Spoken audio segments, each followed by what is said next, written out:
नमस्कार। RTI online कट्टा में आप सबका स्वागत है। पिछले एक हफ्ते में दो तीन चीज़ें हो गई। एक तो हमारी तरफ से इंफॉर्मेशन कमिश्नर्स के अपॉइंटमेंट का एक लेटर चला गया।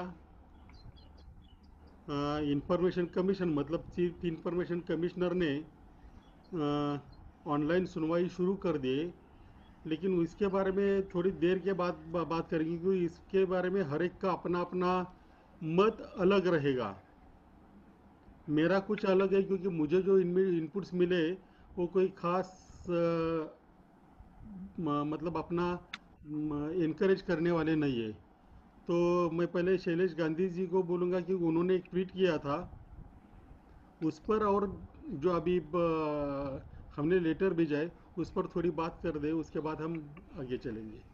शैलेश जी। मैं इस चीज को ऐसे देख रहा हूं कि इंफॉर्मेशन कमिश्नर्स का ओवरऑल वर्किंग बहुत ही पुअर है। और उसकी वजह यह है कि सिलेक्शन ही बहुत पुअर है। सिलेक्शन क्या, कोई सिलेक्शन प्रोसेस ही नहीं है। वो तुक्के में कोई भी बन जाता है। उस परिस्थिति में थोड़ा भी पॉजिटिव कहीं से हमको दिखाई दे तो पहले पकड़ के एंड उसके बाद नुक्स निकालते जाएं। पर पहले ये भी बनाए कि भाई हम अप्रिशिएट कर रहे हैं। तो जब कोई अप्रिशिएट करता है फिर उसकी क्रिटिसिज्म आपको थोड़ा सीरियसली लेना पड़ता है। अगर कोई सिर्फ क्रिटिसाइज करता है तो आप सोचते हैं कि मुझे उसका, वो तो ऐसे ही क्रिटिक ही करेगा, मेरे को टीका ही करेगा। जबकि थोड़ा भी जब हमको मिला उसके पीछे क्या है उसका अभी न जाए, जब होगा तब उसको देखेंगे। मतलब हम लोगों ने ही सोचा कि भाई हम लीगल नोटिस देंगे, ये करेंगे, फिर उसकी क्रेडिट उनको दे दो कि भाई हाँ आपने अच्छा किया। अब वो क्वालिटी क्या है, कैसे किया, इसके न जाके एक दो महीने के बाद उसके पीछे पड़ेंगे। पर बिल्कुल जो रुक जाता है, नहीं तो फिर ये हो जाता है कि उनको लगता है कि हम तो ऑपोजिट एंड्स हैं। मतलब कोई, जैसे हम लोग अगर पाकिस्तान या चीन कुछ बोलता है तो हम सुनते नहीं है, वो बोलते हैं वो तो दुश्मनी है। तो वैसे दुश्मनावट ना करके ये बताएं कि नहीं हम अप्रिशिएट भी करते हैं, जब कुछ गलत होगा तो हम क्रिटिसाइज भी करेंगे। और क्रेडिबिलिटी जनरल पब्लिक में भी ज्यादा रहती है, ऐसा मेरा मानना है। मिनिस्ट्री को, नहीं, जहां तक चीफ मिनिस्टर को जहां तक चिट्ठी है, ये चिट्ठी काफी अच्छी तरह से ड्राफ्ट की गई है विजय जी ने। एंड मैं समझता हूँ ये हमें भेजनी चाहिए।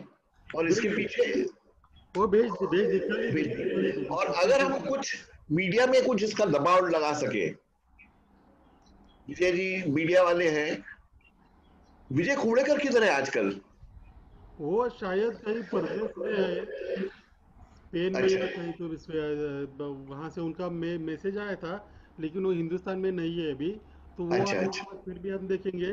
लेकिन अभी मीडिया भी अभी ठीक से इस पर काम कर रहा है, ऐसे मुझे भी लग रहा है। कल कुछ मीडिया वालों के फ़ोन आए थे, शायद वो इस वक्त शायद कुछ वो करना शुरू कर देंगे। लेकिन इसमें दो प्रॉब्लम थे, मुझे मेरे ख्याल से सुनील भाई इसमें थोड़ा और प्रकाश डालेंगे। सुनील भाई, लोकेश जी क्या हाँ, प्रॉब्लम आ रहा है? हाँ, हाँ सुनील भाई। किस विषय में? इंफॉर्मेशन कमिश्नर्स की अपॉइंटमेंट के हाँ, विषय में। अपॉइंटमेंट्स के बारे में।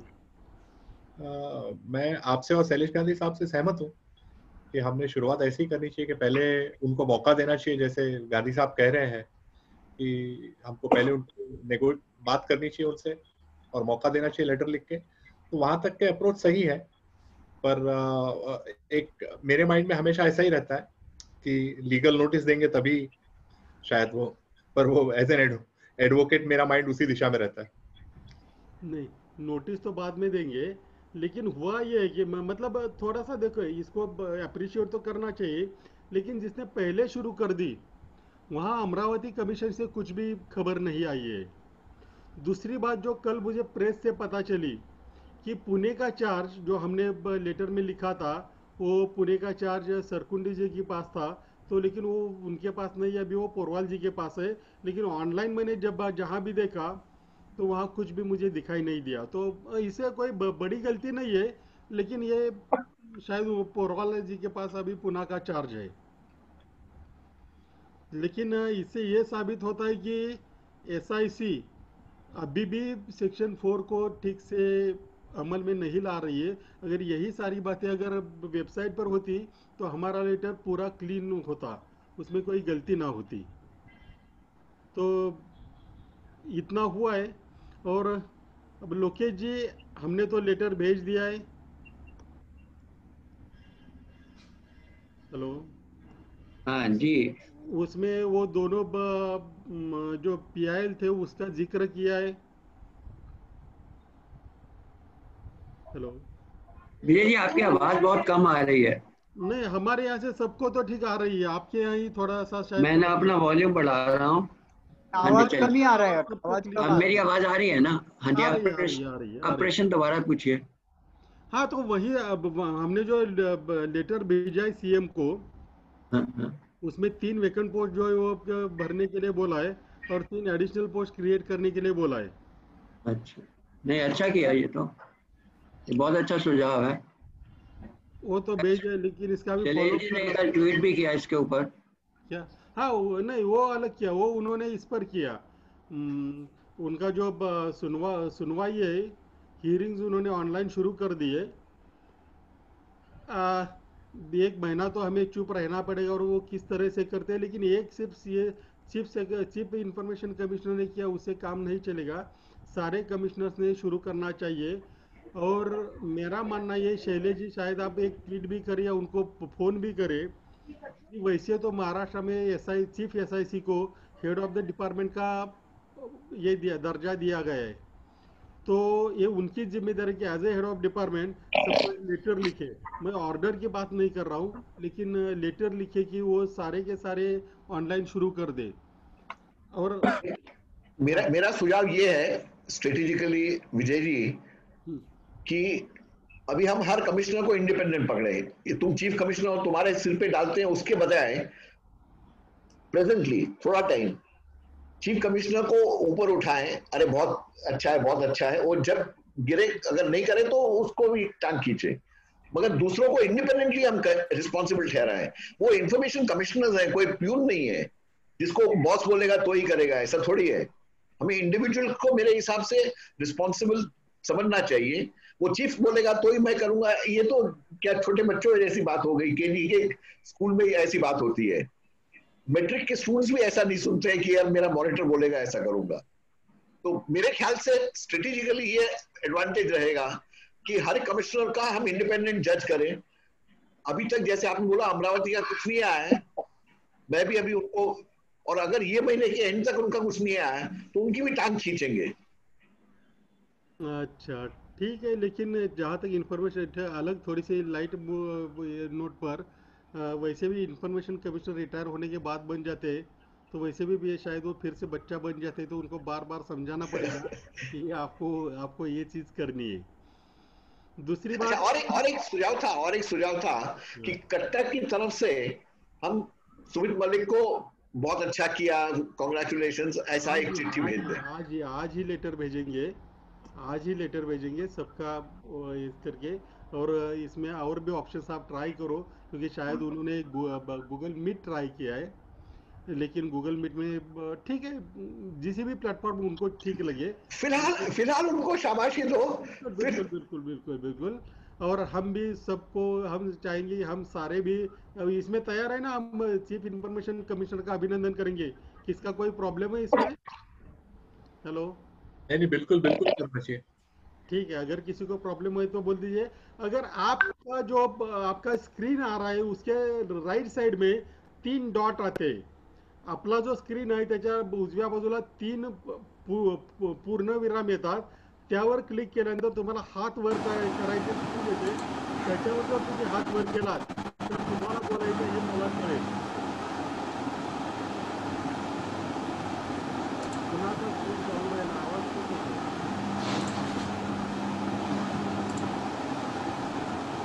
आप manage participant, mute all participant इस्तेमाल कर सकते हैं, वो तो किया था मैंने, क्या हो गया पता नहीं। एक साथ में सबको म्यूट करके। हाँ, हाँ, एक साथ में, ठीक है। तो अब इसके बारे में और किसी को कुछ कहना है? अब हम सवाल लेना शुरू कर देंगे। सवाल लेने से पहले मेरा एक सबसे रिक्वेस्ट है, कि हम आजकल कोविड की बात बहुत चल रही है। वैसे तो करप्शन बाद में सोचेंगे, लेकिन मेरे ख्याल से जहाँ तक महाराष्ट्र का सवाल है, कुछ हम सवाल कोविड में जो परचेस से हुए, जो कुछ सेवाएं लिए, उस पर हमें सवाल उठाने चाहिए, क्योंकि वहाँ इतनी सारी गड़बड़ हो रही है कि हम मतलब इमेजिन भी नहीं कर सकते। करप्शन पहले से था, लेकिन जहां किसी के जिंदगी और मौत का सवाल है, राज्य के नागरिकों के जिंदगी और मौत का सवाल है, वहां तो कम से कम कुछ ट्रांसपेरेंसी होनी चाहिए। तो हमें सारे महाराष्ट्र में हर एक जो कुछ भी यहाँ से शामिल है, वो अपने अपने एरिया की जो पब्लिक अथॉरिटी है उसको कुछ सवाल पूछे। एक तो वर्क ऑर्डर, टेंडर, और उनको जो बिल दिया गया और उनके साथ किया गया एग्रीमेंट, इस इन चार ही कोविड की बात करूँ, इसके लिए जो खरीदी कर गई, सेवाएं ली गई, इसके बारे में कम से कम ये चार चीज़ें तो हम सारे मिलकर गवर्नमेंट के पास मांगने चाहिए। ऐसा नहीं है कि मेरे पास बहुत सारी कंप्लेंट है, लेकिन हर एक बोलता है कि विजय कुमार आप करो, मैं तो पुणे और पिंपरी चिंचवड बंबई का कर दूंगा। लेकिन अगर हमें कुछ करना है तो किसी एक पर ये जिम्मेदारी थोप कर नहीं चलेगा, सबको थोड़ी थोड़ी जिम्मेदारी उठानी पड़ेगी। पिछली बार भी हमने तय किया था कि हम सेकंड अपील के बारे में हमें हाईकोर्ट में जाना पड़ेगा। कुछ लोगों ने ईमेल दिए, लेकिन बहुत सारे पुराने जिसके अपील है उनका कोई रिकॉर्ड हमारे पास नहीं आया। अगर सिर्फ कैजुअल बातें करनी है तो हम कभी भी कर सकते हैं, उसके लिए इतने लोगों का 1 घंटा वेस्ट करने में कोई मतलब नहीं। जिसको सिर्फ एंजॉय करने के लिए या मजाक करने के लिए आरटीआई यूज करना है, वो मेरे ख्याल से वो हमसे थोड़ी भाषा मेरे हमेशा रफ रहती है, वो थोड़ा दूर ही रहे। क्योंकि कुछ भी ना करने वालों के लिए ग्रुप बनाना है और कुछ ऐसे इतना टाइम वेस्ट करना मुझे ठीक नहीं लगता। तो आइंदा जो कुछ भी कहे वो करे भी, तो मेरे ख्याल से हम एक एक लेटर तो या एक एक आरटीआई तो सब जगह डाल देंगे। मुझे ऐसे लगता है, किसी को इसमें एतराज है? नहीं है। तो अभी सवालों पर जाएंगे। थोड़ा सा मराठी, थोड़ा सा हिंदी। दो लोगों ने हाथ खड़ा कर दिए। पहले भास्कर प्रभु जी ये करते हुए कि भास्कर प्रभु जी का सवाल नहीं रहेगा, कुछ सजेशन रहेगा। भास्कर जी, हेलो। मैं ये कहता हूँ कि विजय जी ने जो बात कही है पर्टेनिंग टू कोविड के बारे में, मुझे लगता है कि पूछना बहुत ज़रूरी है, क्योंकि महाराष्ट्र ने एक सर्कुलर निकाला है कि हर एक कॉरपोरेटर ने अपने कोविड के जितने भी आइटम्स हैं वो ले सकता है। तो उन्होंने बहुत जगह में, कुछ जगह में ऑक्सीजन, कॉन्सेंट्रिक ऑक्सीजन का मशीन्स लिए हैं, मास्क उन्होंने डिस्ट्रीब्यूट किया करके बताया है, N95 मास्क के बारे में बताया है, फूड पैकेट्स, जो मैंने बृहन मुंबई महानगर पालिका में जब से फूड पैकेट चालू हुआ तब हमने फूड पैकेट्स के बारे में पूछा था। आपको आश्चर्य होगा, एक वार्ड में उन्होंने बताया कि सिर्फ 600 फूड पैकेट दिन को देते हैं, वेरएज बृहन मुंबई महानगर पालिका का बजट जो है 33,000 करोड़ है, जो भारत में सबसे बड़ा है। अगर वे प्रॉपरली डिस्ट्रीब्यूशन सेक्शन भी हमने उनको फॉरवर्ड किया था, लेकिन उसमें कुछ अमल बजावनी नहीं हो गई। अभी होती है नहीं, वो अलग है, अलग बात है। तीसरी जो बात है कि हमने अभी स्टेट ट्रांसपोर्ट कॉरपोरेशन जो लोगों को एक सिटी से दूसरे सिटी जाने के लिए जो बसेस बनाए थे, मैंने उसका पूरा वीडियो भी अपलोड किया था फेसबुक में, कि जो हमें 15 सेकंड 20 सेकंड तक हाथ धोने बोलते हैं, पूरी बस स्टार्टिंग पॉइंट में सिर्फ 15 सेकंड में वे पूरा बस सैनिटाइज कर देते हैं। इसके ऊपर भी खर्च होता है, इसके ऊपर भी उन्होंने कॉन्ट्रैक्ट दिया हुआ है। मुझे लगता है कि जितना भी हो सके, कुछ लोग तो बाहर नहीं जा पाएंगे। हर एक अपने अपने इसका बताइए। हमारा ये तय होगा कि हम उनको आरटीआई या लेटर भेजेंगे, मेरे ख्याल से आरटीआई भेजेंगे, क्योंकि मैं भी पूर्णा की बता सकता हूँ और भी कोई कुछ बता सकता है। ये सब जगह हो रहा है, तो जो सवाल पूछे थे वो सब लोग आरटीआई में सबको नहीं, वही मैं कह रहा हूँ, ऑलरेडी बहुत लोग कर रहे हैं सवाल। अगर वो कर रहे हैं तो ये बता दीजिएगा ताकि रिपीटेशन ना हो। बिल्कुल बिल्कुल बिल्कुल बिल्कुल बिल्कुल बिल्कुल। हाँ रोशन, तुमचा सरनेम, आपका सरनेम पता नहीं चला, लेकिन आप पूछ सकते हो आपका सवाल। आपका माइक चालू कर दीजिए रोशन, आपका माइक चालू कर दीजिए रोशन। हॅलो, नमस्कार सर. हाँ बोला। असं माझं नाव रोशन पाटील आहे. मी पालघरवरून आहे. बर पालघरवरून आहे. आणि साहेब मी सरकारी कर्मचारी आहे ना. आमच्या सरकारी कर्मचाऱ्यांचे जे काही मागण्या आहेत त्याच्या संबंधी मी आमच्याच विभागामध्ये आरटीआय करत असतो. आणि आरटीआय करत असताना मला तुमचं जरा फेसबुकवरून माहिती मिळाली, म्हणून तुमच्या या ग्रुपवरती फर्स्ट टाइम ऑनलाईन आलेला आहे. त्याच्यासाठी धन्यवाद. आणि तुम्ही चांगलं काम करताय त्यासाठी धन्यवाद आणि मार्गदर्शन करताय. साहेब मी आता नवीन आरटीआय टाकायला लागलोय. मी काय रेग्युलर टाकत नाहीये. पण साहेब आरटीआय टाकताना मला हवी तशी इन्फॉर्मेशन नाहीये माहिती अधिकाराची. मी नेटवरती युट्यूबवरती सर्च केलं, पण मला जे आरटीआय मध्ये जे गुपित असतात महत्वाचे मोलाचे ते मला आतापर्यंत मिळालं नाही. जसे की आरटीआयचा माहितीवरती शिक्का पाहिजेच आरटीआयचा. त्याच्यानंतर अपिली अधिकारीचं नाव लिहिणे गरजेचं आहे, पत्ता लिहिणे गरजेचं आहे. हे साहेब याच्याविषयी मला त्रुटी आहे, ते जर का मिळाले तर बरं होते. हाँ शैलेश जी चूंकि सेंट्रल इंफॉर्मेशन कमिश्नर थे, तो लोग उस पर एक तो कितना पैसा देना या अपेलेट अथॉरिटी क्यों नहीं, इसकी जानकारी नहीं देते. शैलेश जी, आप इंफॉर्मेशन कमिश्नर थे, तो आप बताइए ये कितना सही है या गलत है. ये वो देना चाहिए कानून के हिसाब से, मगर अगर ना दिया हो, एक सिंपल टेक्निक बता रहा हूँ, कानून से देना ही चाहिए और ये इंसिस्ट करना चाहिए, ये भी मैं मानता हूँ.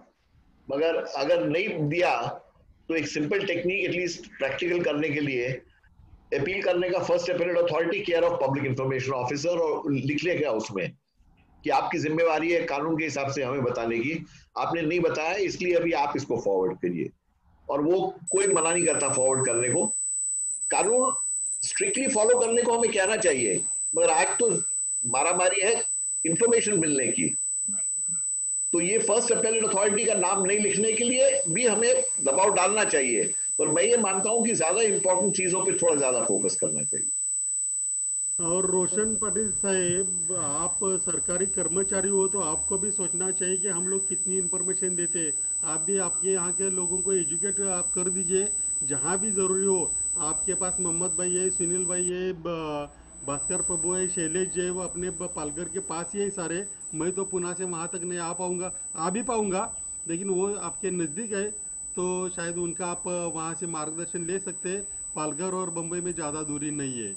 और कोई पूछना चाहता है या तो मैं चैट बीच में किसी की तो बहुत बड़ी आवाज़ आ रही है, अभी बंद हो गई. हाँ, तो अंबादास पवार आप ऑनलाइन है तो आप खुद पूछ सकते हो, मैं क्यों पूछूं. हॅलो अंबादास पवार, विचारा. हॅलो हॅलो अंबादास पवार, तुमचा प्रश्न मिळालाय पण तो तुम्ही विचारलेलं जास्त बरं. हॅलो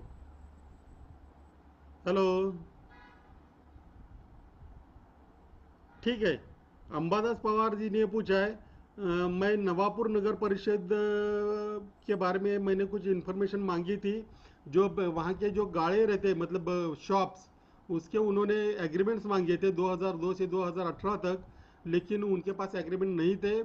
बाद में उन्होंने इंफॉर्मेशन कमिश्नर के बाद कंप्लेंट होने के बाद उन्होंने 100 रुपये के स्टैम्प पर वो तैयार किए और दे दिए गए और एप्लीकेशन डिस्पोज ऑफ कर दिया. शैलेश जी फिर से. शैलेश जी आप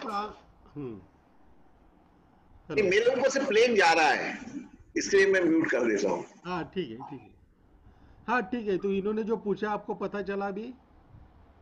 नहीं, वो क्या प्रॉब्लम है मेरे समझ में नहीं आया. एक म्यूनिसिपैलिटी है, वहाँ के जो शॉप्स है उनके जो 2018 से वहाँ के शॉप जो दिए उन्होंने भाड़े पर, उसके एग्रीमेंट्स उन्होंने मांगे थे. पहले तो नहीं दिए, लेकिन जब इंफॉर्मेशन कमिश्नर के पास चला गया तो उन्होंने 100 रुपये के स्टैम्प पर एग्रीमेंट कर दिए और इनको दे दिए और अपील उन्होंने डिस्पोज ऑफ कर दिया. नहीं, मेरे हिसाब से इनको इंसिस्ट करना चाहिए था उस टाइम पे कि लिख के देने की एग्रीमेंट नहीं है, वो इलीगैलिटी है. हाँ बात टाइम पे जब कमिश्नर के पास गए तो वो 100 रुपए का स्टैम्प पेपर, अब वो क्या बात हुई होगी हियरिंग में ये तो हम नहीं जानते हैं, मगर मेरे हिसाब से उनको ये इंसिस्ट करना चाहिए था कि आप मुझे लिख के दीजिए कि एग्रीमेंट नहीं है, मुझे कोई 100 रुपए का स्टैम्प पेपर वाला नहीं चाहिए. वो इलीगैलिटी थी जिसके ऊपर फिर कार्रवाई हो सकती है. या तो आप कंप्लेंट कर दीजिए. और इसमें मैं ज़्यादा बता सकता हूँ इसलिए कि जो आपके जो शॉप्स दिए वो किसी भी हालात में टेंडर के बिना नहीं दिए जा सकते. जो आपके वहाँ जो दिए गए रहेंगे वो विदाउट टेंडर दिए रहेंगे. उसके बारे में मेरा एक हाईकोर्ट का जजमेंट है, पुणे में वो रूल्स भी बन चुके हैं. अगर उन्होंने ऐसे किया, और जो एग्रीमेंट होता है वो सिर्फ 100 रुपए के पेपर में नहीं चलेगा, बाकायदा उनको आईजीआर के पास जाकर वो एग्रीमेंट करना पड़ेगा, करना पड़ता है। तो अगर ऐसे उन्होंने नहीं किया तो ये सारी इलीगलिटीज है। इस पर आप या तो कंप्लेन कर सकते हैं, या तो चीफ सेक्रेटरी को लिख दीजिए, और आगे आपको कोर्ट में इसके बारे में जाना पड़ेगा। ठीक है अंबादास जी? ठीक है। आगे और कोई क्या क्या क्या पूछना चाहता है? हेलो, किसका आवाज नहीं? हाँ शैलेश जी, ये शैलेश जी और लोकेश जी दोनों को मुझे मेरा ये सवाल है। एक कंप्लेंट ऐसी आई है मेरे, एक बात तो सही है कि हर चीज़ का कोर्ट में जाना चाहिए, लेकिन एक कंप्लेंट मेरे पास ऐसी है, किसी ने कुछ डॉक्यूमेंट्स बनाए, एक आरटीआई का एक इलीगल स्टैम्प बनाया, और उस स्टैम्प पेपर के आधार पर उन्होंने कुछ कंप्लेंट्स कर दी, और वो केस चालू है, स्टैम्प इलीगल है पता चला। आप कहेंगे कि इसमें कोर्ट बाजी करनी चाहिए, लेकिन आम आदमी के लिए कोर्ट में जाना, पुलिस कंप्लेंट करना, ये बहुत सारा मुश्किल होता है। तो इसके बारे में और कोई रास्ता बता सकते हैं आप? मेरे हिसाब से दो तीन चीजें हैं। एक तो मीडिया का सपोर्ट लेने की कोशिश करनी चाहिए। आज हमारे पास सबसे बड़ा हथियार मीडिया है। वो भी कुछ बिक गया है, कुछ नहीं बिका है, बट नहीं बिका हुआ भी मीडिया है।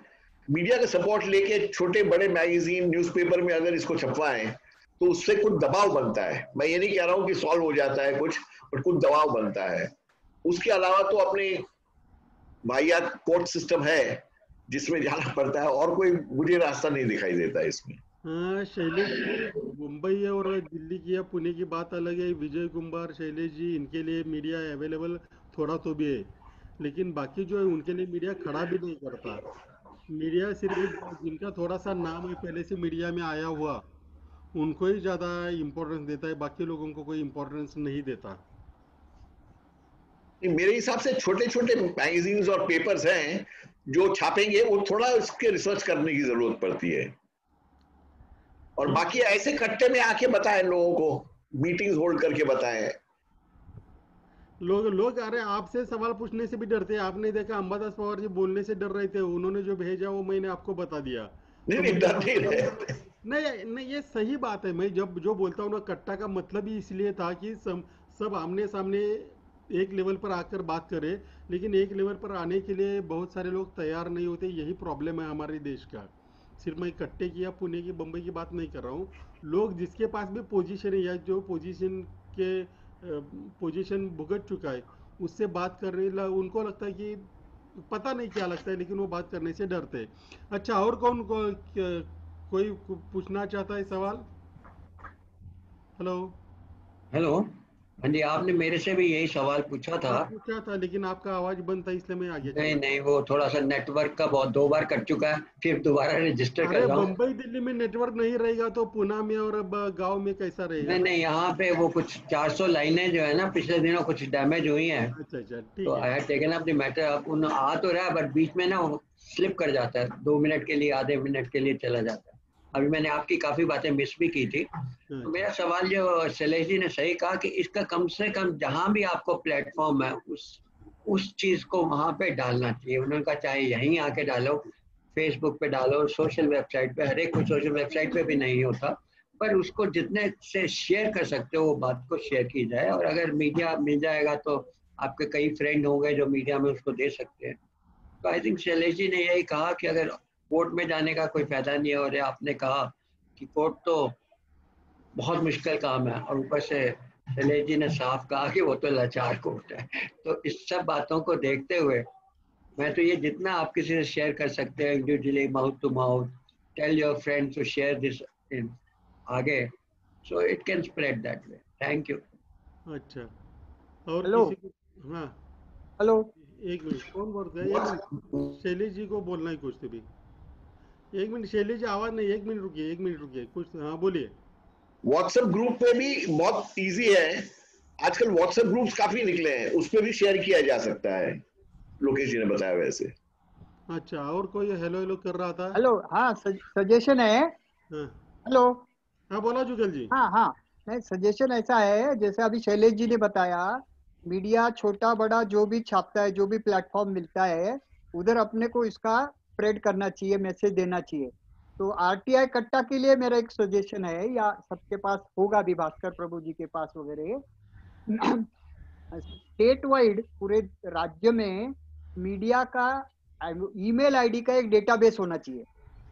यहाँ एक बार वो जमा हो गया तो हर कोई उसको यूज कर सकता है, छोटे बड़े सबको पहुंच सकता है, जो चाहे उसको पब्लिश करे या नहीं करे, लेकिन उस पर डेटा तो जाता है, उसके रिपोर्टर भी एक्टिव हो जाते हैं, हर एक का लोकल इंटरेस्ट भी उसमें इन्वॉल्व हो सकता है, मतलब दे में टेक अप द इशू। इसलिए एक डेटाबेस का कुछ आइडिया करना चाहिए मीडिया के ईमेल आईडीज के बारे में।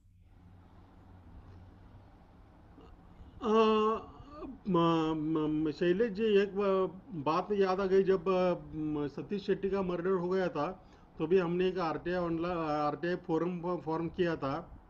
उसका मकसद ये था कि बहुत सारे लोग कंप्लेंट करते हैं कि हमने आरटीआई डालने के बाद हम पर दबाव आता है, हमें धमकी दी जाती है। तो हमने उनको ये बोला था, इसके लिए मैंने वेबसाइट भी तैयार कर दी थी, वेबसाइट तो आज भी चालू है, लेकिन हमने बोला था कि आप जो आरटीआई डालते हो वो हमारे पास दे दीजिए, हम वो पब्लिश करेंगे और उसका आंसर भी पब्लिश कर देंगे। आपका शायद अगर आपको नहीं लगता है तो आपका नाम भी उसमें हम उस नाम नहीं डिक्लेयर करेंगे। लेकिन आज तक करीबन उसको 10 साल हो गए, एक ने भी उसको रिस्पांस नहीं दिया है।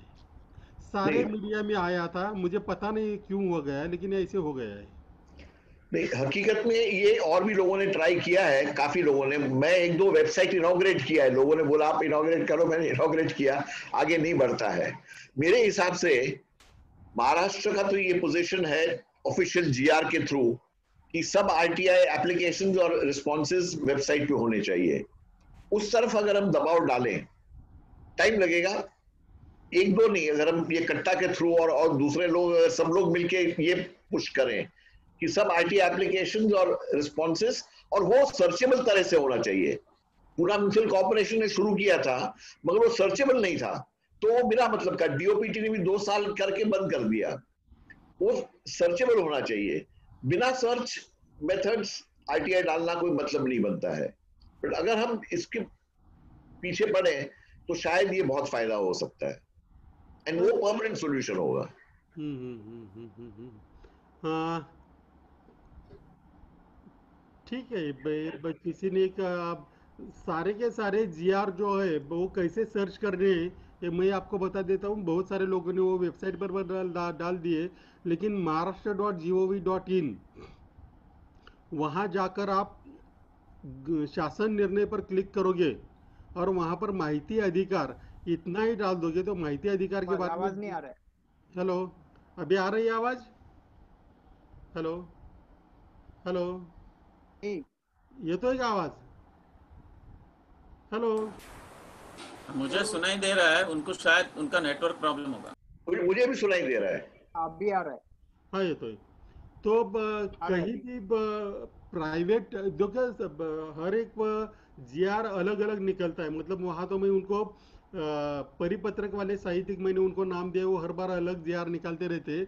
लेकिन जितने भी ऑफिशियल जीआर है वो महाराष्ट्र.gov.in, वहाँ शासन निर्णय यहाँ पर जाओगे और उस पर मंगल फॉन्ट्स में, यूनिकोड फॉन्ट्स में माहिती अधिकार इतना ही टाइप करोगे तो आरटीआई में जितने भी जीआर निकले वो सारे आपको देखने के लिए मिल जाएंगे।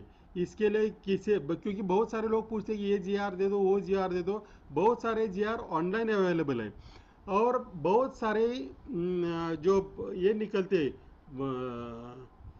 गैजेट्स वो भी आजकल ऑनलाइन अवेलेबल है। तो लोग बिना वजह उसके लिए रुके रहते, तो इसके लिए रुकना ज़रूरी नहीं है।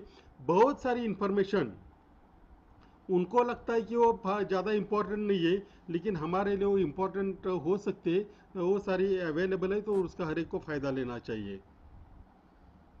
ठीक है, और किसी को कुछ जुगल राठी कुछ, आज सवाल बहुत कम लग रहे हैं और मेरे पास भी ईमेल पर आज कोई सवाल नहीं है। तो हाँ, हॅलो हॅलो, आणखी कोणाचा काही प्रश्न आहे? खोकले वगैरे कुठे गेले?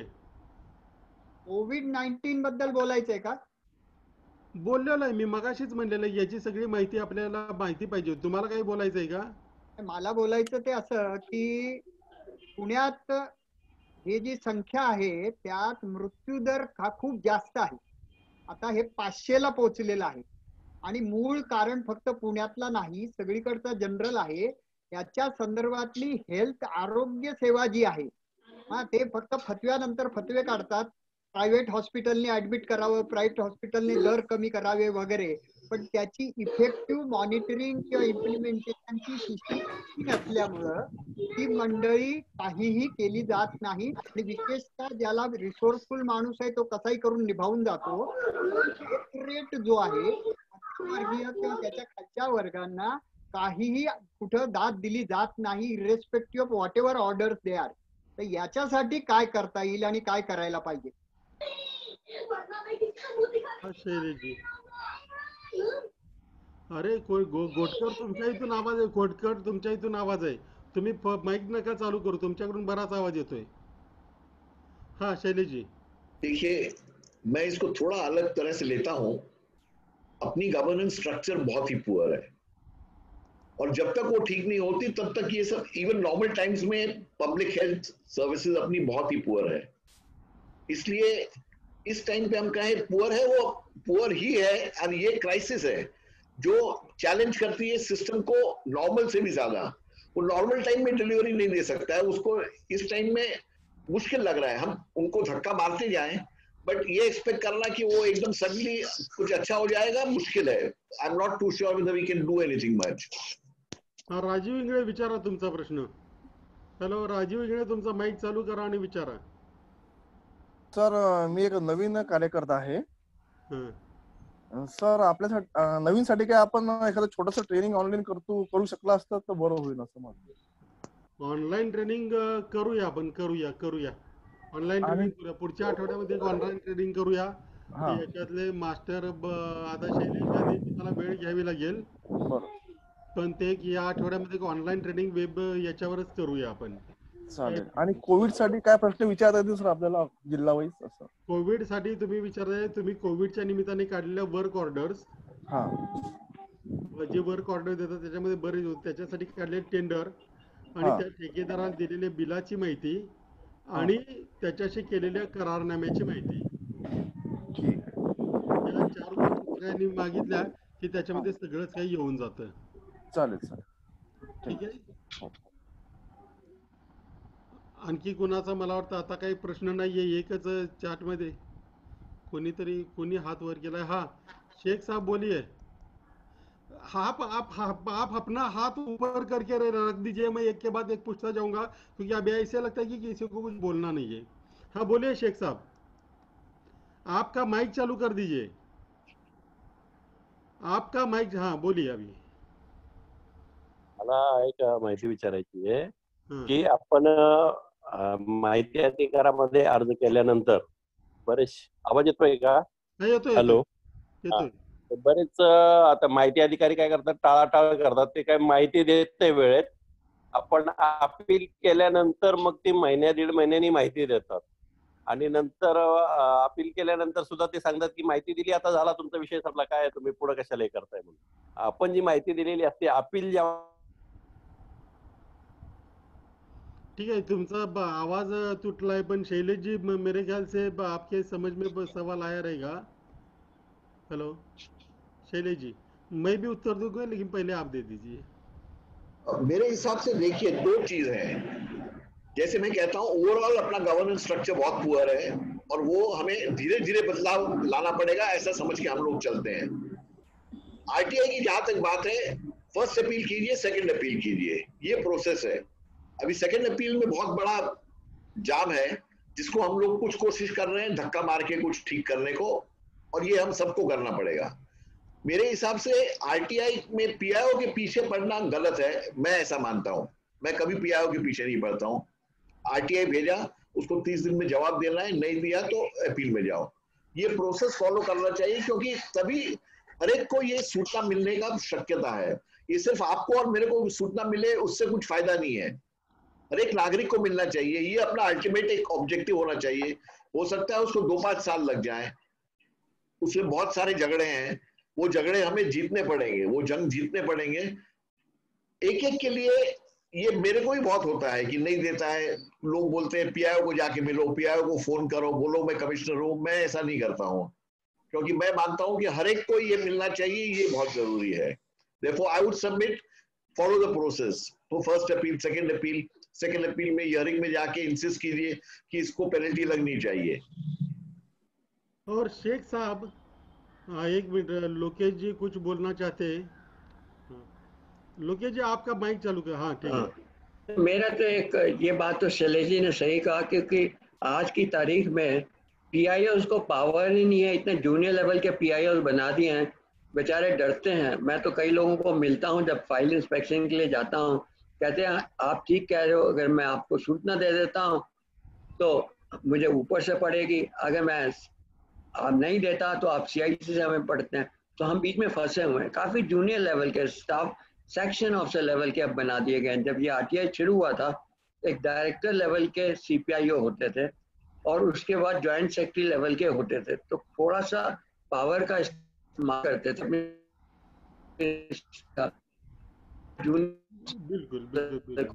सेंट्रल इंफॉर्मेशन कमीशन में भी सेक्शन ऑफिसर लाइक बने हुए, तो कैसे ऑर्डर देंगे कि किया जाए। मैं एक प्रश्न और है मेरा, कोई भी जवाब दे सकता है, आप भी दे सकते हैं, क्योंकि प्रश्न मैं कर रहा हूँ। जो एक बड़ा इंटरेस्टिंग स्टेज ये है कि अगर आपने 30 दिन में जवाब नहीं दिया मिला तो आप फर्स्ट अपील करेंगे। अभी शैलेश जी कह रहे हैं, बिल्कुल सही है। आपके फर्स्ट अपील करने के 2 दिन के बाद में ही जवाब आ जाता है। सूचना नहीं मिलती या मिलती पर जवाब आता है। अब इंफॉर्मेशन कमीशन का जो आरटीआई का रूल है, उसके हिसाब से फर्स्ट अपील का जब तक जवाब नहीं आए आप सीआईसी नहीं जा सकते। मतलब 45 दिन तक वेट करना पड़ेगा, 30 से 45 दिन। तो आज मेरे साथ यही एक स्थिति हुई कि आरटीआई की अपील करने के 4 दिन के बाद जवाब आ गया, परंतु आज तक एपलेट अथॉरिटी जवाब नहीं दे रही। तो क्या मैं 45 दिन वेट करूं? क्योंकि उसका वो मतलब नहीं है जवाब का। मेरी सिर्फ प्रेयर यही थी कि जवाब नहीं आया। तो ये बड़ी एक दुविधा हो जाती है कि क्योंकि अगर आप जा सकते हैं कंप्लेंट में तो सीआईसी, कंप्लेंट तो आप बिना वेट किए भी जा सकते हैं। परंतु फिर प्रॉब्लम यह है कि आज अगर आप सीआईसी कंप्लेंट में जाते हो तो वो सारा प्रोसीजर वही होता है, परंतु सीआईसी के हाथ बंधे हुए हैं कि वो आपको सूचना नहीं दिलवा सकता, और कुछ चीज़ों में आपको सूचना चाहिए। तो ये प्रश्न मेरा, आप में से कोई भी बताइए ये स्थिति क्या है। थोड़ा सा रूल को भी सोचना पड़ेगा कि आपकी प्रेयर तो मंजूर हो गई, पर फर्स्ट अपील अथॉरिटी जवाब देने से इनकार कर रहा है। जब तक 45 दिन नहीं हो तो क्या वेट करें हम लोग? मेरे ख्याल से वेट करना पड़ेगा। लोकेश जी, जहां हमें मेजर टारगेट करना चाहिए हम नहीं कर रहे हैं। हम फर्स्ट अपील अथॉरिटी को, इसको उसको, पीआईओ को टारगेट कर रहे हैं। कमिश्नर्स को अगर पेनल्टी लगाने का थोड़ा ज्यादा जोर दें। मैं ये नहीं कह रहा हूं हर केस में पेनल्टी लगाई जाए। एक मैं आपको रिकॉर्ड बोलता हूं, 2013 मैं 4.25 साल के लिए कमिश्नर था। 2013 तक हर नॉर्मल टाइम्स में 5, 6, 7 कमिश्नर्स रहते थे पीआईसी में। 2006 से 2013 तक टोटल पेनल्टीज कमीशन ने लगाई थी 1300, जिसमें से 520 मैंने अकेले ने लगाई थी। और जब मैं पेनल्टी हर एक केस में नहीं लगाता था, अरविंद केजरीवाल वगैरह बोलते थे तुमको हर केस में लगाना चाहिए। मैं कहता हूं ये नहीं, जहां मुझे क्लियर दिखेगा, इजीली मैं आइडेंटिफाई कर सकूंगा, मैं लगाऊंगा। मगर लोग डरते थे मेरे पास आने को, और वो लोग आरटीआई में फटाफट जवाब देते थे। उनको मालूम था 3 महीने में कमिश्नर के पास पेनल्टी लग जाएगी। कम से कम पेनल्टी ना भी लगी तो वर्बल लैशिंग होगा। ये डर जब तक नहीं पैदा होता तब तक हमारा ये पूरा चीज चलना मुश्किल है। हम लोग फंस जाते हैं, पीआईओ ये करता है। कमिश्नर क्या करता है? ये कमिश्नर की जिम्मेदारी है, और कमिश्नर नहीं करेगा तो ये आरटीआई चलना मुश्किल है।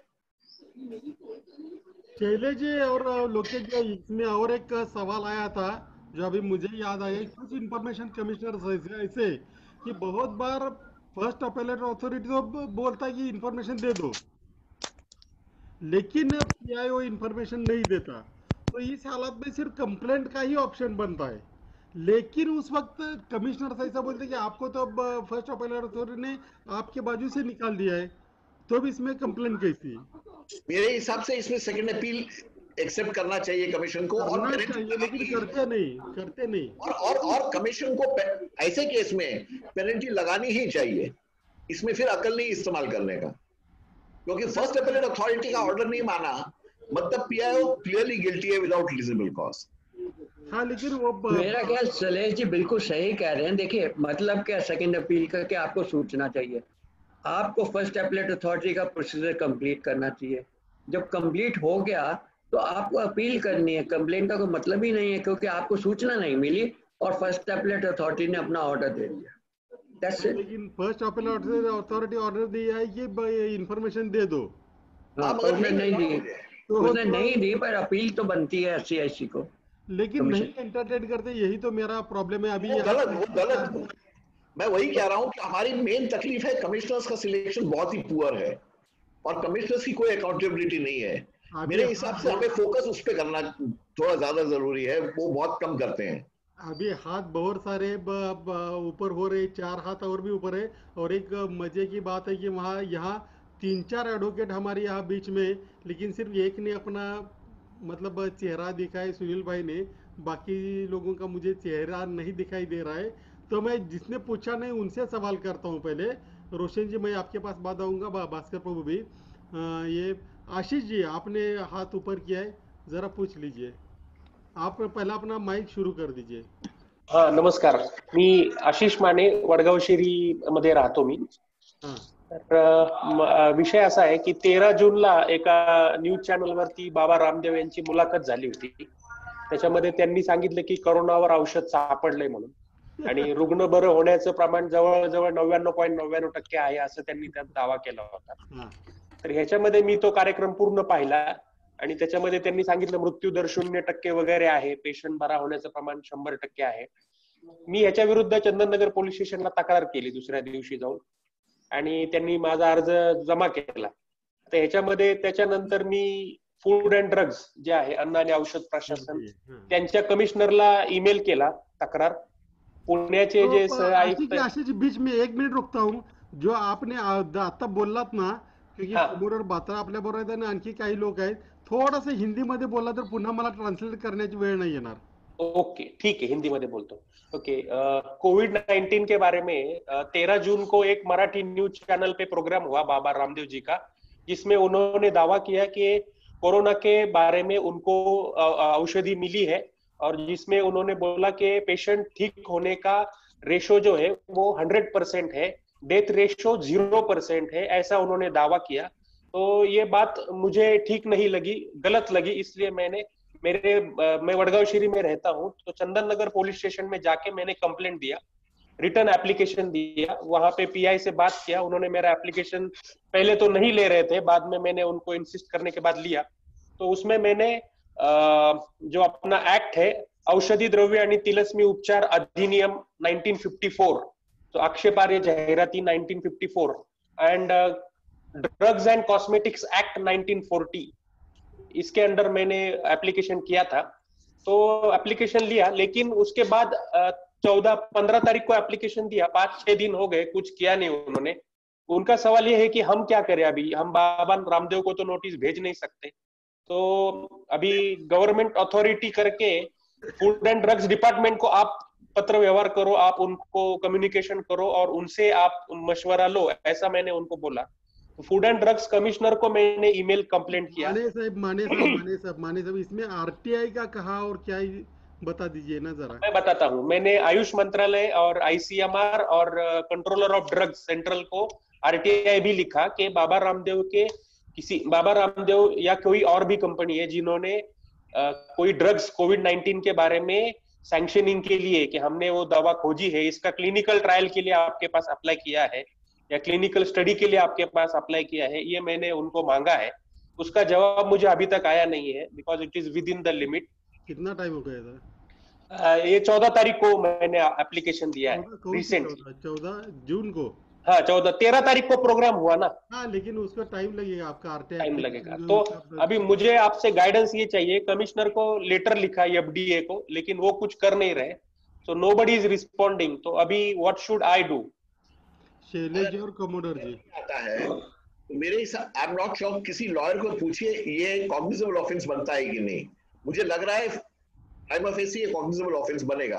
अगर कॉग्निजेबल ऑफेंस बनेगा तो पुलिस को उसके पहले भी अभी जाके पुलिस को बोलिए कि एफआईआर बनाए कि नहीं। अभी एफआईआर बनाए नहीं बनाए? नहीं बनाया एफआईआर। इंसिस्ट कीजिए कि एफआईआर बनाना चाहिए, नहीं तो आप कानूनी तौर पे गैर कानूनी काम कर रहे हो। अच्छा, मैं कर रहा हूँ। पहले माने जी, इससे पहले जो बालाजी तांबे उन पर एफआईआर हुआ था, कोमोडोर जी आप बोलना चाहेंगे? हेलो।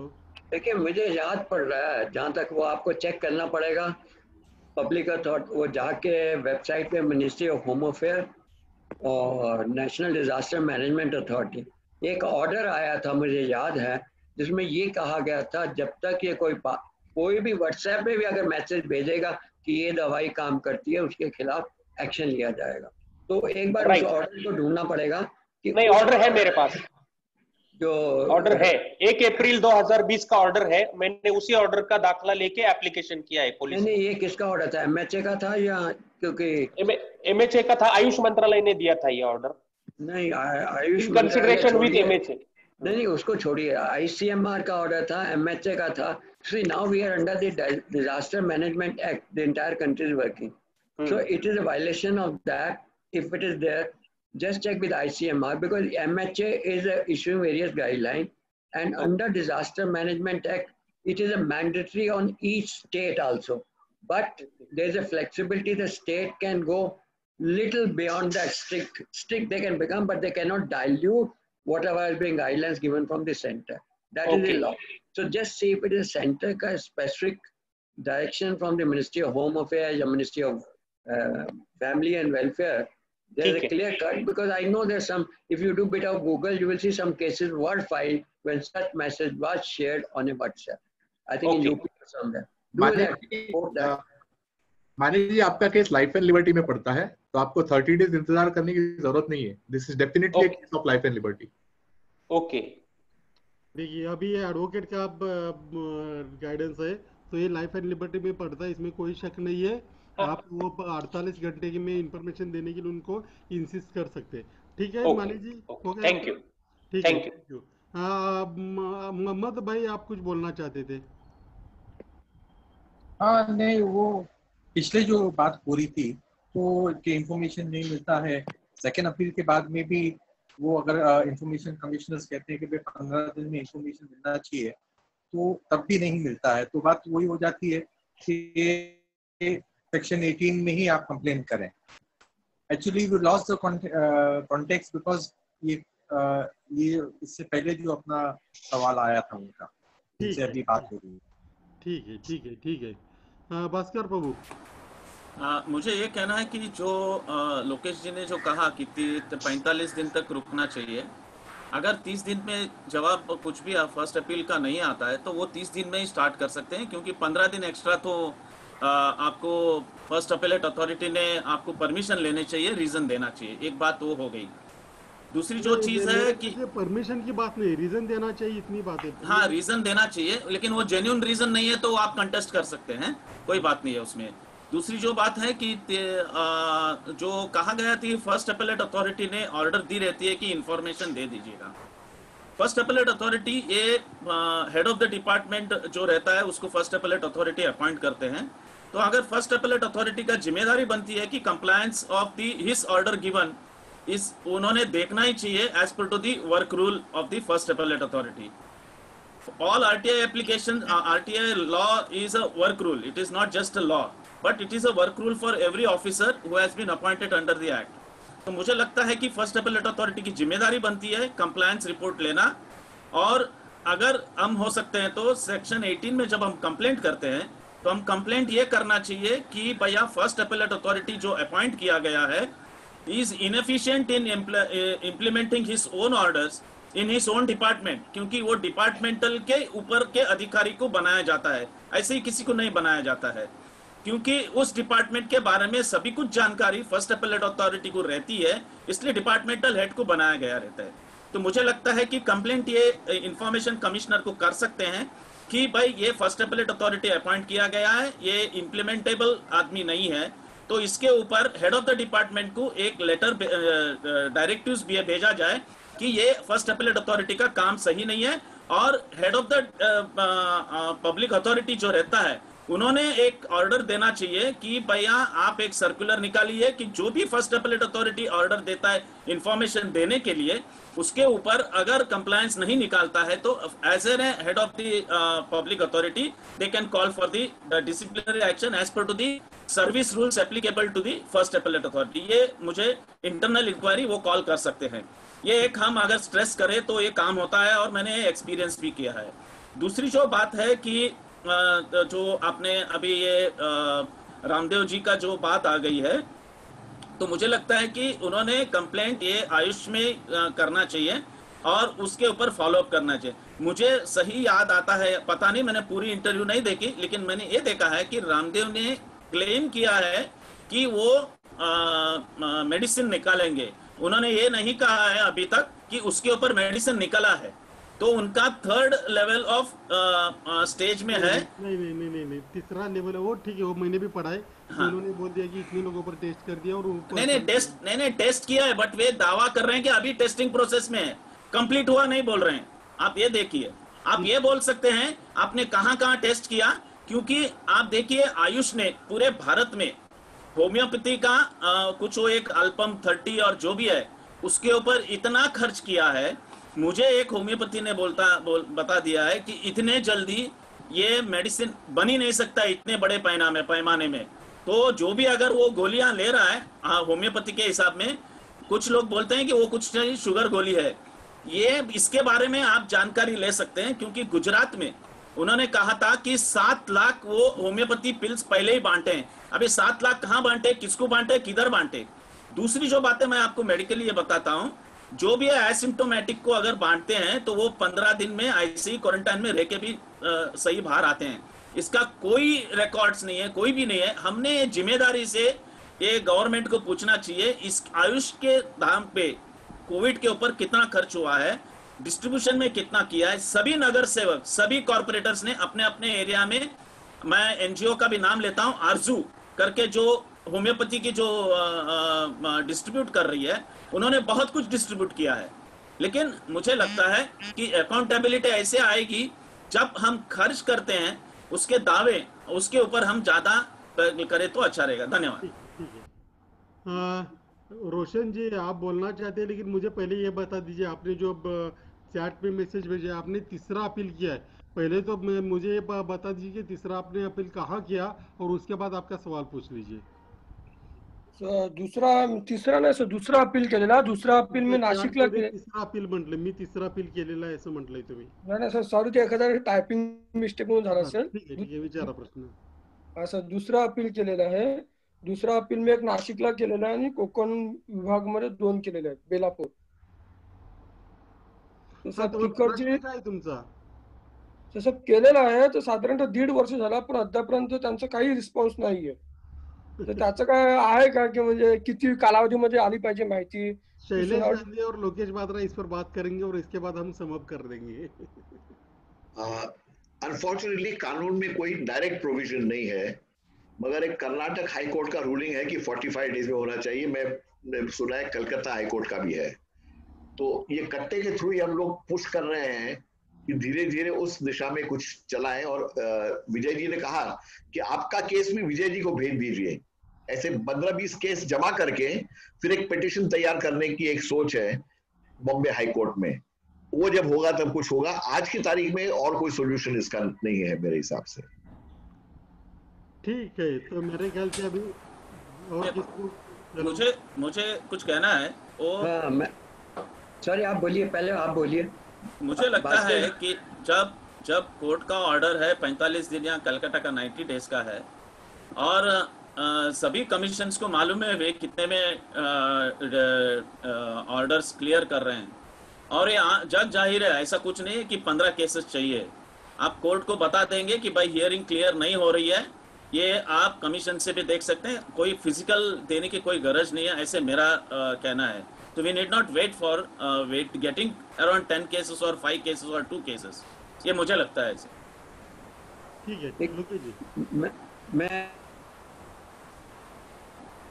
हाँ बोलिए ना।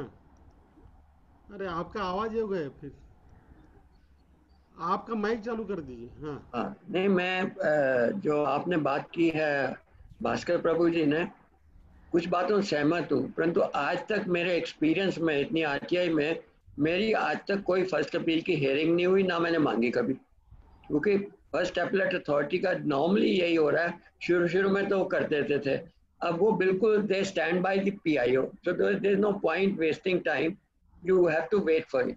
And in earlier I have filed number of straightway complaint when you do not get under section 18, because entire process is same. Public authorities can be told by the guidance, they can issue directions, except that getting you information.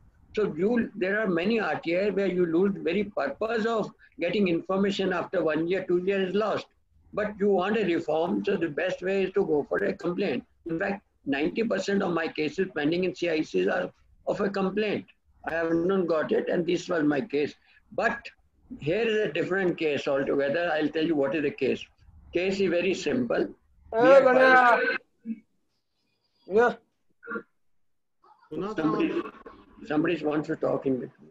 नहीं अच्छा, नहीं मैं ये कह रहा था, ये बड़ा सीधा साधा केस है।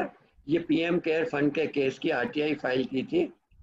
जिस दिन ये फंड आया था उसके तीसरे दिन बाद, और तब तक कुछ ज़्यादा था ही नहीं पीएम इंडिया की वेबसाइट पे इसके बारे में, और ये लिखा गया था अगर कुछ है तो इसके ऊपर उसका लिंक वगैरह दिया जाए, और कुछ और प्रश्न पूछे गए थे।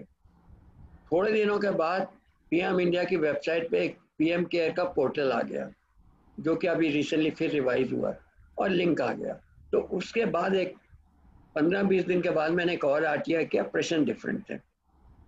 दोनों प्रश्नों का जवाब मेरे पास 1 जून को एक आया, परंतु इससे पहले दोनों की आरटीआई, और आरटीआई में सिर्फ एक ही प्रेयर थी कि time, it is stipulated time is over, I have not received the response. Sorry, मेरा ये बीच बीच में इंटरनेट जा रहा है।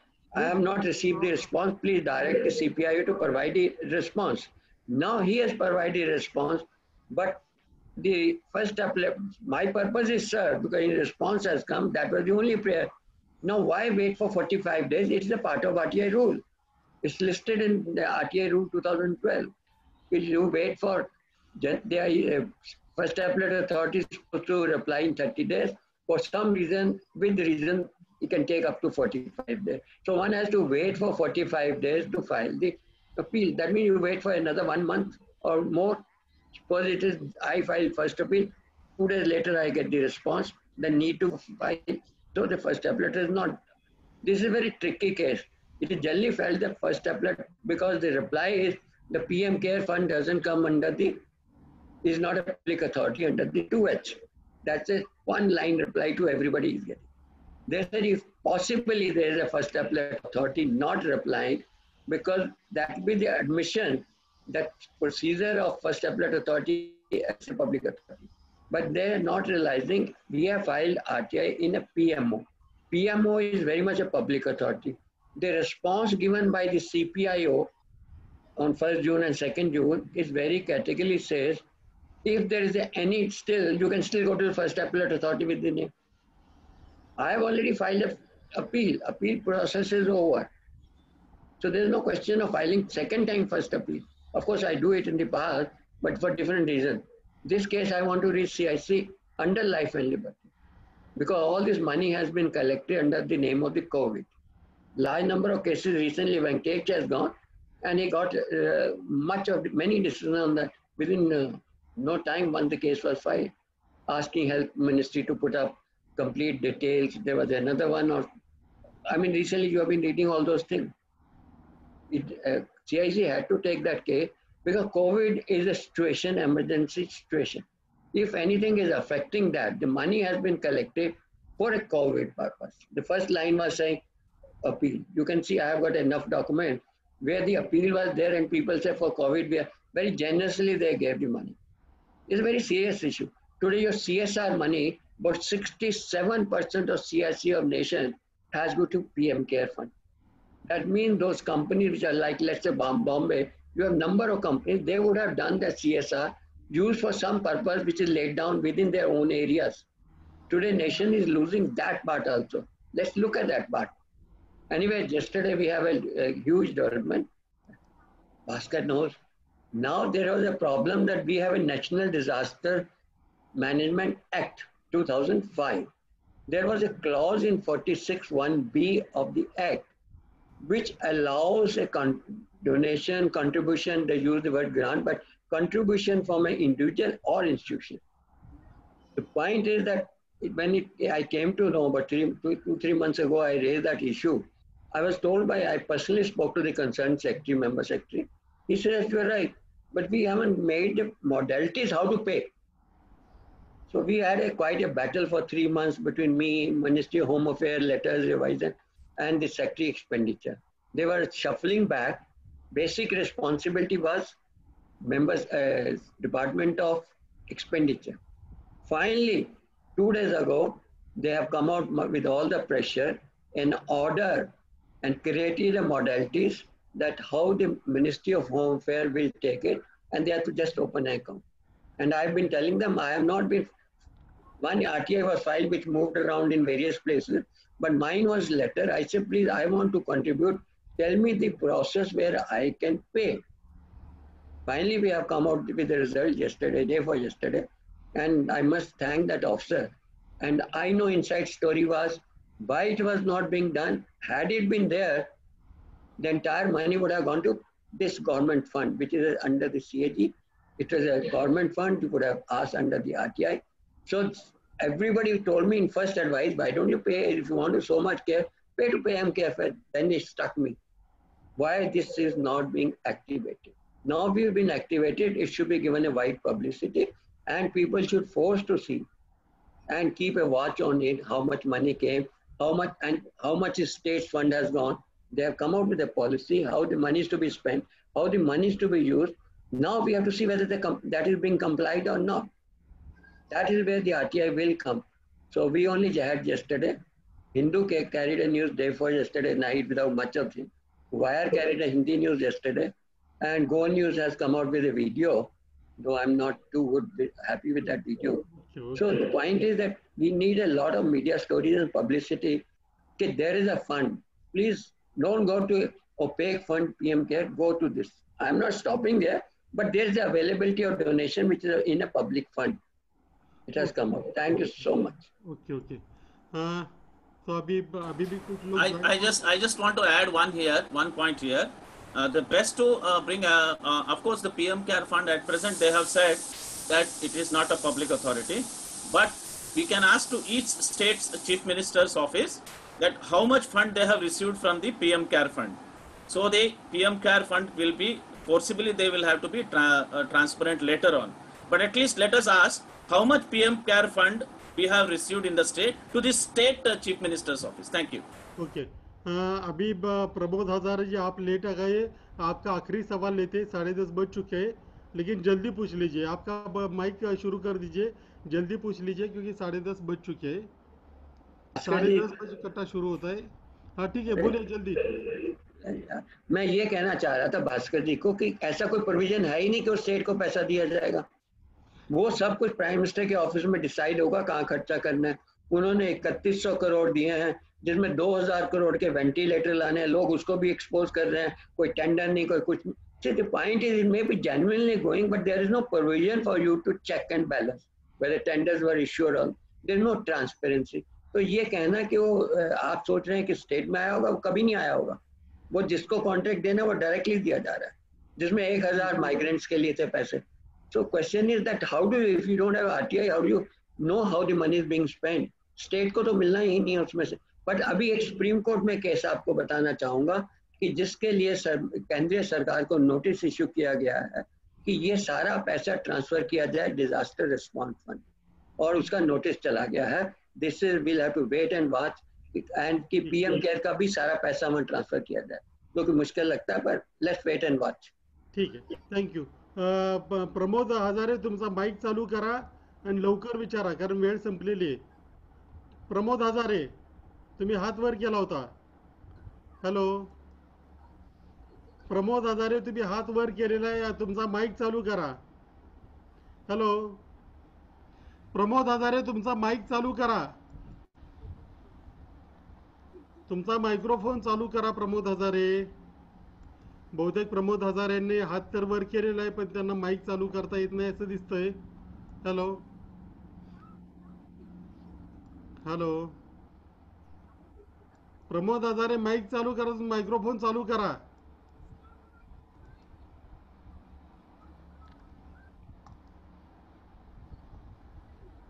हेलो बोला.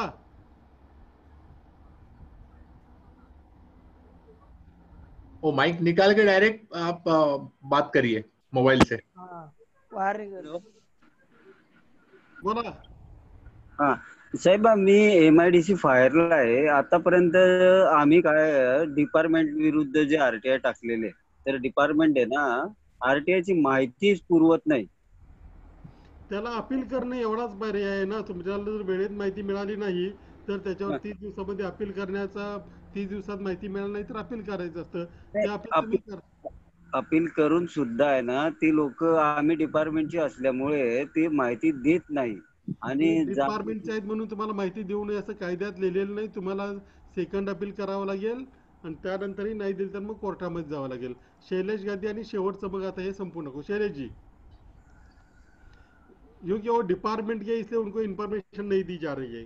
सही कहा है, वो प्रोसेस फॉलो करना और हम सबको प्रोसेस से दबाव डालने की बात है. और कोई इसमें दूसरा रास्ता नहीं है. सेकंड अपील और उसके बाद हाई कोर्ट, इतना ही. अभी हमारा टाइम खत्म हो चुका है लेकिन अगले संडे फिर मिलेंगे. दो चीज़ें आज एक फाइनल हो गए, दो मतलब एक चीज़ बहुत इम्पोर्टेंट हो गई जिसपे फिर से सुनील भाई काम करेंगे. सुनील भाई का हम फिर से शुक्रिया अदा करते हैं. और आज का लेटर जो हमें भेजना है इस SIC को, चिप्स इंफॉर्मेशन कमिश्नर को, उनका अभिनंदन करने के लिए, वो भी हम दोनों मिलकर आज तैयार करेंगे और आप सबके पास भेज देंगे. शुक्रिया. अगले संडे फिर से मिलेंगे. धन्यवाद धन्यवाद धन्यवाद.